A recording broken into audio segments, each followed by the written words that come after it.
Break down today's action with Jose Rasco of HSBC Global Private Banking and Wealth Management and Scott Wren of Wells Fargo Investment Institute. Good afternoon to you both. We did have an update for the major averages. Scott, I'll start with you because you've been cautious both on equities and fixed income. What is it going to take for you to feel less cautious here?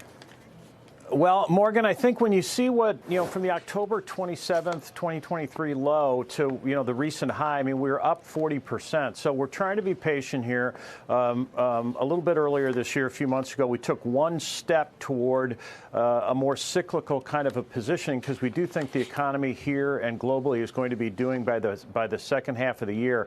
But we're not chasing stocks right here. We do like financials. We like industrials. We like communication services. So those are all good positions that I think we're probably going to carry for a while. But really, to be honest with you, I think there's still going to be some uncertainty over how many cuts is the Fed going to make?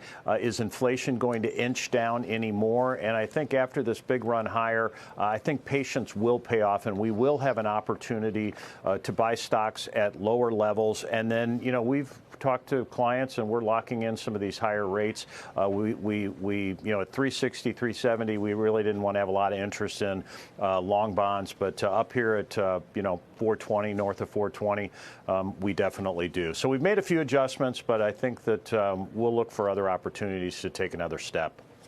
Jose, how do you see this market? I keep calling it the 3 E's. We've got election, earnings, and we know Amazon really drove the major averages today, but it wasn't the only big mover tied to earnings. And then you've got econ data, which was a little bit of a mixed bag today, but in general has been pretty resilient as we go into another Fed meeting next week. Yeah, let me take the other side of that. If you look at today's numbers, disappointing, right? Take out the weather, take out the strike. Today's payrolls are definitely growing slower. And if you have slower payroll growth, but you have almost 3% growth and more than 3% growth on final sales, that's the definition of productivity, right? For every employee, we're putting out a lot more stuff. And if you look at the numbers coming out from FactSet through the end of today, earnings look pretty good. Earnings look pretty good for the quarter. They look pretty good for the fourth quarter. And next year, we're going from not only earnings going to 15% or more, we're seeing revenues expand from 5% this year to 5.6% next year. From our perspective, that gives the Fed the room they need to ease. Shelter costs are down from 8 to 4.8. From the peak to now. And if you look at that CPI, Morgan, we've talked about this before, that we felt 2% is a symmetric range between 1.5%, 2.5%. We're at 2.1%. So the Fed has the room to do what it needs to do.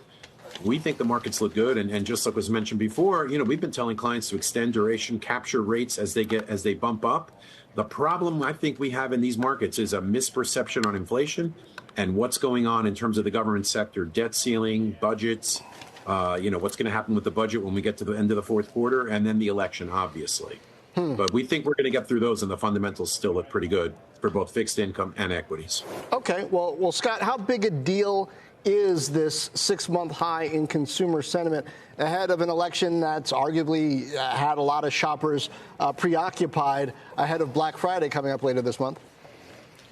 I think a lot of it's probably, John, has to do with gasoline prices coming off here. And if you certainly look historically, if you look at consumer confidence, consumer sentiment, what consumers say and what they do are two different things a lot of the times. And, there's probably not too many times in history where you've had an unemployment rate that's at 4.1%. You've had the economy growing close to 3%, where, confidence and sentiment, they're way, way off what historic highs have been. So that doesn't happen very often. I think it's, people are focused on what the general price level is out there. Inflation relative to what their wages have done over the last 3 or 4 years. I think that's what's kept sentiment at these lower levels. So we wouldn't expect sentiment to get up and just start running here.